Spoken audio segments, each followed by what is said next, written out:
नमस्कार दोस्तों, बहुत बहुत स्वागत है आप लोगों का सिंपल एजुकेशन में। मैं हूं राजेंद्र कुमार।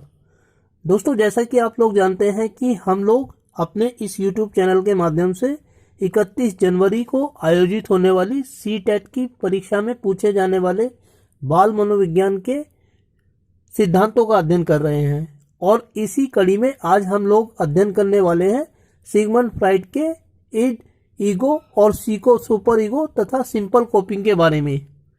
दोस्तों, ये एक बहुत महत्वपूर्ण टॉपिक है, ना केवल CTET की दृष्टि से बल्कि एक सामान्य इंसान होने के नाते भी, क्योंकि जिंदगी में आने वाले उतार चढ़ावों को समझने और उनका सामना करने की शक्ति प्रदान करता है हमें सिगमंड फ्राइड का यह सिद्धांत।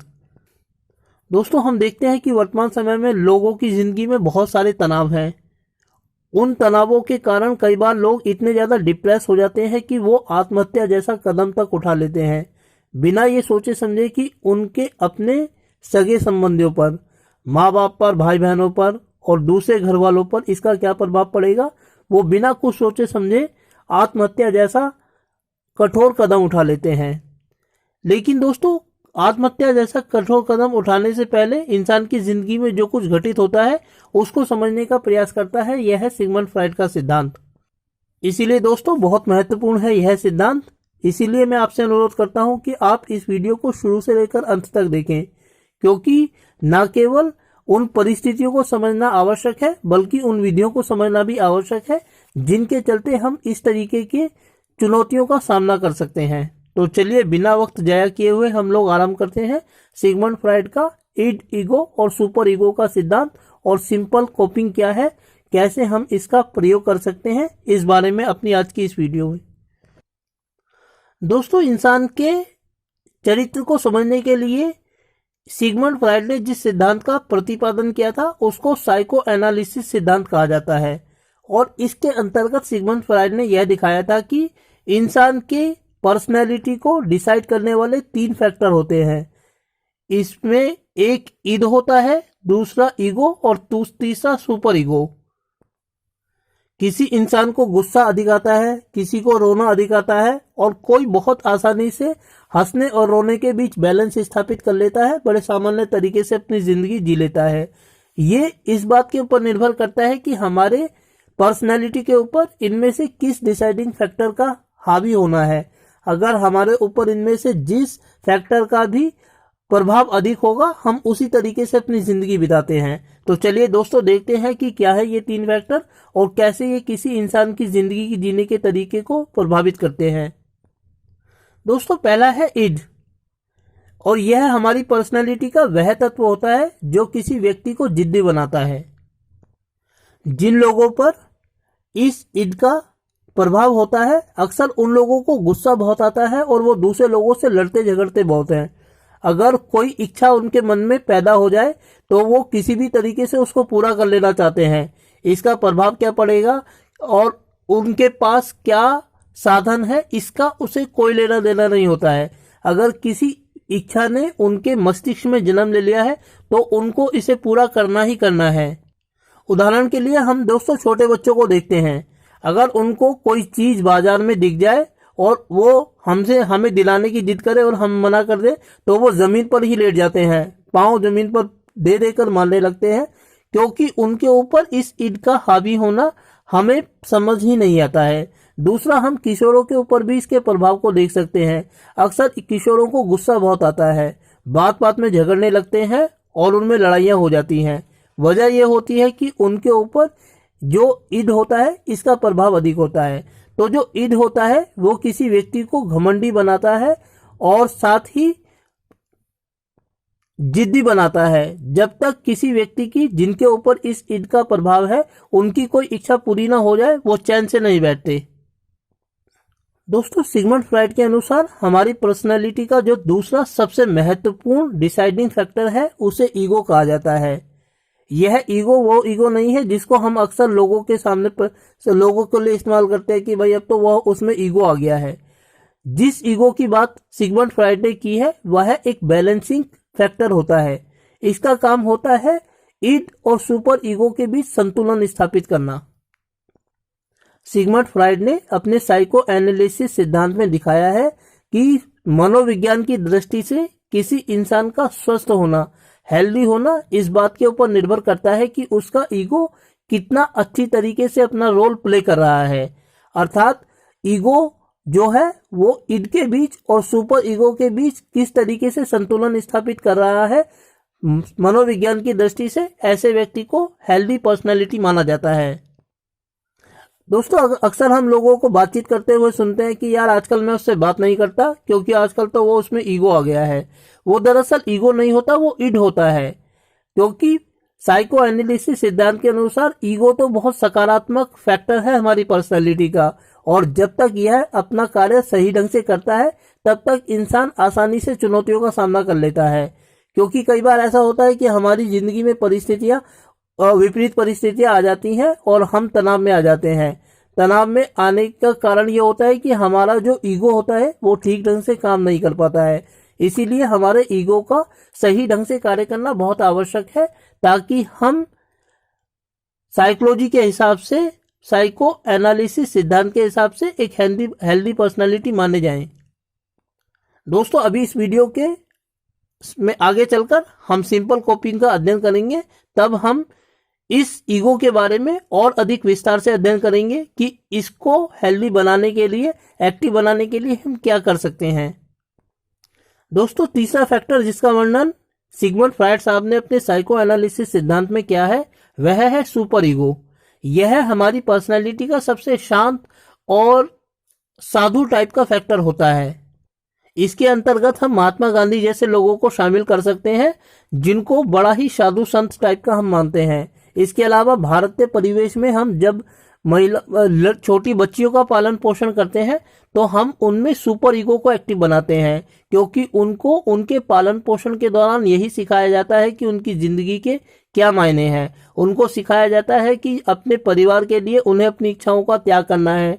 ये वही बातें हैं दोस्तों जिनका वर्णन कैरोल गिलिगन ने अपनी थ्योरी ऑफ मोरल डेवलपमेंट अर्थात केयर ऑफ एथिक में किया है। तो इसके अंतर्गत हम महात्मा गांधी और भारतीय महिलाओं को शामिल कर सकते हैं जिनके ऊपर यह सुपर ईगो प्रभावित होता दिखाई देता है, क्योंकि उनको ना तो कभी ज्यादा गुस्सा आता है और वो हमेशा अपनी इच्छाओं को त्यागने के लिए तैयार रहते हैं दूसरों की खुशियों के लिए। चलिए दोस्तों, आगे बढ़ते हैं। तो ये वो 3 फैक्टर्स थे जिनका वर्णन साइको एनालिसिस थ्योरी के अंतर्गत सिगमंड फ्राइड साहब ने किया था और दिखाया था कि किसी इंसान का जीवन कैसा होता है यह इस बात के ऊपर निर्भर करता है कि हमारे जीवन के ऊपर इनमें से किस पर्सनालिटी फैक्टर का प्रभाव अधिक है। और एक हेल्दी पर्सनालिटी उस इंसान को माना जाता है जिसका ईगो सही ढंग से कार्य करता है। लेकिन दोस्तों, हमारी जिंदगी में कई बार ऐसे मोड़ आ जाते हैं, ऐसे अवसर आ जाते हैं जब हमारा ईगो सही ढंग से कार्य नहीं कर पाता है। ईगो का जो सबसे महत्वपूर्ण कार्य होता है वह यह होता है कि उसे ईद के बीच और सुपर ईगो के बीच संतुलन स्थापित करना होता है। कई बार हमारे जहन में कुछ ऐसी इच्छाएं जन्म ले लेती हैं जिनको हम पूरा करना चाहते हैं। ईद उसको हर हालत में पूरा करना चाहता है, जबकि सुपर ईगो उस परिस्थितियों को देखकर उसे पूरा करना चाहता है। ईगो का काम यह होता है कि वह एक ऐसा संतुलन, ऐसा तीसरा रास्ता निकाले कि इच्छा भी पूरी हो जाए और ज्यादा प्रभाव भी ना पड़े। तो लेकिन कई बार हमारे सामने ऐसी परिस्थितियां आ जाती हैं कि हमारा ईगो ठीक ढंग से कार्य नहीं कर पाता। इसी परिस्थिति को हम डिप्रेशन कहते हैं साइकोलॉजी की भाषा में। और अपने ईगो को इफेक्टिव बनाने के लिए, एक्टिव बनाने के लिए कि हमारा ईगो ईद और सुपर ईगो के बीच संतुलन स्थापित करने के कार्य को प्रभावी तरीके से कर सके, हम कुछ युक्तियों का इस्तेमाल करते हैं। इन्हीं युक्तियों को हम कोपिंग कहते हैं साइकोलॉजी की भाषा में। तो दोस्तों, कोपिंग वे विधियां होती हैं जिनके माध्यम से हम डिप्रेशन की अवस्था का सामना करने के लिए अपने ईगो को एक्टिव बनाते हैं ताकि हमारा ईगो ईड और सुपर ईगो के बीच संतुलन स्थापित करने वाले अपने कार्य को प्रभावी तरीके से पूरा करता रहे। दोस्तों, कोपिंग 3 प्रकार की होती है। पहली सिंपल कोपिंग होती है, दूसरी डिफेंसिव कोपिंग होती है और तीसरी कोपिंग बाय सब्सटेंस अब्यूजेस होती है। आज की इस वीडियो में हम सिर्फ सिंपल कोपिंग के बारे में बात करेंगे। दोस्तों सिंपल कोपिंग का मतलब ये होता है कि ये विधियां बहुत आसान होती हैं और हर इंसान, हम में से हर इंसान अपनी जिंदगी में इन विधियों का इस्तेमाल करता है। किसी इंसान का साइकोलॉजी के हिसाब से हेल्दी पर्सनालिटी होना इसी बात के ऊपर निर्भर करता है कि हम अपने ईगो को एक्टिव बनाने के लिए कोपिंग की किस विधि का इस्तेमाल करते हैं। यदि हम सिंपल कोपिंग की विधियों का इस्तेमाल करके अपने ईगो को एक्टिव बना लेते हैं तो अकॉर्डिंग टू सिगमंड फ्रायड और psychoanalysis theory we are healthy personality. तो चलिए दोस्तों, अब हम देखते हैं कि इस सिंपल कोपिंग के अंतर्गत हम किन किन विधियों को शामिल कर सकते हैं। दोस्तों इनमें जो पहली और सबसे महत्वपूर्ण विधि है वह है रोना, क्राइंग। दोस्तों रोना सिंपल कोपिंग की एक महत्वपूर्ण, बहुत ज्यादा महत्वपूर्ण युक्ति मानी जाती है। कई बार ऐसा होता है कि हमारी जिंदगी में टेंशन हद से ज्यादा बढ़ जाती है तो हम रोने लगते हैं। रोने के पश्चात हमारा जो मन होता है वो हल्का हो जाता है, इसीलिए रोने को सिंपल कोपिंग की एक महत्वपूर्ण युक्ति माना जाता है। हालांकि कुछ लोग, खासतौर से भारत के संदर्भ में, लड़कों को रोने के बारे में आगाह किया जाता है कि आपको रोना नहीं है, क्योंकि रोना कमजोर लोगों की निशानी माना जाता है और महिलाएं बात बात पर रो जाती हैं। महिला को कहा जाता है कि वो कमजोर दिल की होती हैं। लेकिन सिगमंड फ्रायड ने अपने सिद्धांत में दिखाया है कि दरअसल रोना एक हेल्दी पर्सनालिटी की निशानी है। अगर कोई व्यक्ति बात बात पर रो जाता है और रोने से उसका ईगो एक्टिव तरीके से काम करने लगता है तो ये तो हेल्दी पर्सनालिटी की निशानी है, ये किसी कमजोर पर्सनालिटी की निशानी नहीं है। दोस्तों प्याजे वाली थ्योरी में हम लोगों ने इक्विलिब्रियम और डिस इक्विलिब्रियम के बारे में अध्ययन किया था। तो जब हमारे सामने कोई परिस्थितियां, जघन्य परिस्थितियां आ जाती है और हम परेशान हो जाते हैं तो इससे हमारी जिंदगी में क्या होता है, डिस इक्विलिब्रियम की स्थिति पैदा हो जाती है और रोने के बाद जब हमारा मन हल्का हो जाता है तो हम इक्विलिब्रियम की स्थिति में आ जाते हैं। इसके अलावा दोस्तों हम लोगों ने अब्राहम मैस्लो के आवश्यकता सिद्धांत का भी अध्ययन किया है और उसमें हमने देखा है कि जो इंसान होता है, रोना उसकी प्राथमिक आवश्यकताओं में शामिल होता है, जिसको हम फिजियोलॉजिकल नीड्स कहते हैं। तो दोस्तों सिगमंड फ्रायड ने दिखाया है कि रोना साइकोलॉजी के हिसाब से एक हेल्दी पर्सनैलिटी की निशानी है, कमजोर पर्सनैलिटी की नहीं, क्योंकि यह सिंपल कोपिंग का हिस्सा है और अगर हम इसका इस्तेमाल करके अपने ईगो को परिस्थितियों का सामना करने के लिए एक्टिव बना सकते हैं तो ये एक बहुत अच्छी बात है। दोस्तों दूसरी विधि जिसका इस्तेमाल हम सिंपल कोपिंग के अंतर्गत करते हैं वह है हंसी में टाल देना, लाफिंग इट ऑफ। कई बार जब हमारी जिंदगी में गंभीर समस्याएं आ जाती हैं तो उसका सामना करने के लिए हमारे सामने दो रास्ते हो सकते हैं। एक तो ये कि हम उसके बारे में सोच सोचकर और ज्यादा परेशान हो जाएं और दूसरा ये कि हम उसे हंसी में टालकर आगे बढ़ जाएं। अगर हम उसके बारे में ज्यादा सोच सोचकर परेशान हो जाते हैं तो हम डिप्रेशन में आ जाते हैं और डिप्रेशन में आने के लिए अगर हम इस विधि का इस्तेमाल करते हैं और अपने ईगो को एक्टिव बना लेते हैं तो यह साइकोलॉजी के हिसाब से एक अच्छी विधि है।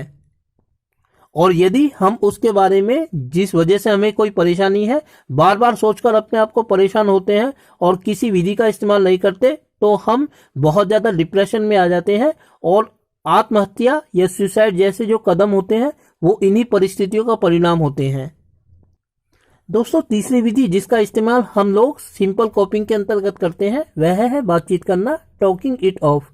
अक्सर ये होता है कि अगर हमारी जिंदगी में कभी कोई समस्या उत्पन्न हो जाती है तो हम अपने उन दोस्तों से, रिश्तेदारों से या परिवार के सदस्यों से बात करने लगते हैं जिन्हें हम अपने सबसे नजदीक अपने पाते हैं। इससे हमें लगता है कि चलो हमें किसी ने तो सुना और हमें वह व्यक्ति जिससे हम बातचीत करते हैं वह सलाह भी देता है कि किसी परिस्थिति में हमें क्या करना चाहिए। इससे होता कुछ भी नहीं है दोस्तों, इससे जो हमारा ईगो होता है, हमारे ईगो को एक्टिवनेस मिलती है, क्योंकि हमारे ईगो का काम ही यह है कि वह इड और सुपर ईगो के बीच संतुलन स्थापित करने के अपने कार्य को प्रभावी तरीके से करता रहे। और अगर बातचीत करके, रोकर या हंसी में टाल देने से यह काम किया जा सकता है तो यह सिंपल कोपिंग की विधि है और साइकोलॉजी के हिसाब से एक हेल्दी पर्सनैलिटी की निशानी है। दोस्तों अगली जो विधि है उसको हम कहते हैं गाली देना, कैथार्टिक रिलीज। अक्सर ये होता है कि कई बार जब हमारी जिंदगी के में उतार चढ़ाव वाली परिस्थितियां आ जाती हैं, एक साथ बहुत सारी टेंशन आती है तो कुछ लोग बहुत ज्यादा गालियां देने लगते हैं और गालियां देने में वो जितना भी गुस्सा उनके मन में होता है, भड़ास होती है, तो पूरी की पूरी निकाल देते हैं। लेकिन कई बार ये होता है कि जब हमें गुस्सा हमारा शांत हो जाता है तो उसके बाद हमें ये एहसास होता है कि अरे यार मैंने तो गलत कर दिया, उस इंसान की क्या गलती थी कि जिसको मैंने इतनी सारी गालियां सुना दी। इसीलिए जब हमारा मन शांत होता है तो हम उसको जाकर माफी भी मांग लेते हैं। दोस्तों, गाली देने की एक खासियत ये होती है कि हम इस विधि का इस्तेमाल अक्सर उन्हीं लोगों के साथ करते हैं जिन्हें हम अपने बहुत ज्यादा करीब पाते हैं, क्योंकि अगर हम किसी अनजान व्यक्ति के साथ ऐसा करते हैं तो उसमें तो हमारी लड़ाई होनी स्वाभाविक है। इसीलिए सिंपल कोपिंग की एक खासियत है कि हम सिंपल कोपिंग की विधियों का इस्तेमाल कॉन्शियसली या अनकॉन्शियसली उन्हीं लोगों के साथ करते हैं जो हमारी जिंदगी में बहुत नजदीकी तौर पर जुड़े होते हैं। तो इस प्रकार दोस्तों, गाली देना भी एक हेल्दी पर्सनालिटी की निशानी मानी जाती है, क्योंकि यह सिंपल कोपिंग का एक उपकरण है, माध्यम है। दोस्तों, अगली जो विधि है वह है सपने, ड्रीम्स। सिंपल कोपिंग की ये खासियत होती है कि इसमें हम जितनी भी विधियों का इस्तेमाल अपने ईगो को एक्टिव बनाने के लिए करते हैं वे सब की सब कॉन्शियस माइंड से की जाती हैं, सचेतन मन में की जाती हैं। इनमें से एकमात्र सपने या ड्रीम्स ही ऐसे हैं जिनको हम अनकॉन्शियस माइंड में करते हैं।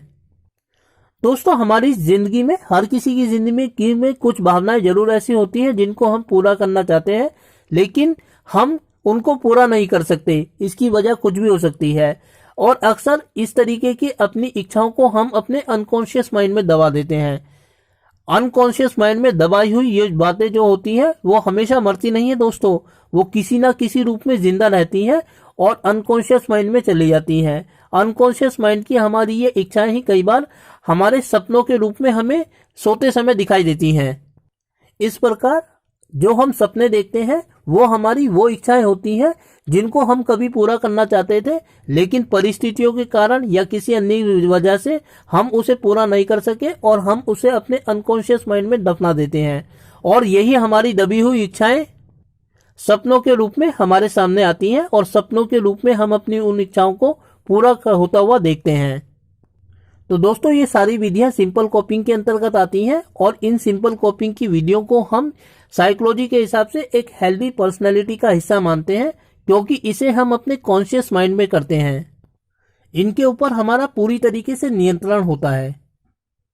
इस प्रकार दोस्तों, यदि कोई व्यक्ति सिंपल कोपिंग की विधियों का इस्तेमाल करके अपने ईगो को एक्टिव बना लेता है तो साइकोलॉजी के हिसाब से सिगमंड फ्राइड और उनके साइको एनालिसिस सिद्धांत के अनुसार ऐसे व्यक्तियों को हम स्वस्थ या हेल्दी पर्सनैलिटी मानते हैं। तो दोस्तों, आज की इस वीडियो में हम लोगों ने अध्ययन किया सिगमंड फ्राइड के ईड, ईगो और सुपर ईगो सिद्धांत का और साथ ही सिंपल कोपिंग विधियों का। उम्मीद करता हूं कि आपको यह वीडियो अच्छी लगी होगी और साथ ही आपसे अनुरोध करता हूं कि यदि वीडियो अच्छी लगी तो वीडियो को लाइक और चैनल को सब्सक्राइब जरूर कर दें। और दोस्तों, सीटेट की तैयारी के लिए इस टॉपिक को बहुत अच्छी तरीके से पढ़ें, क्योंकि कुछ सवाल इसमें से पूछे जाते हैं। दोस्तों, अगली वीडियो तक के लिए आप लोगों से मैं विदा लेना चाहूंगा। तब तक के लिए आपका बहुत बहुत धन्यवाद।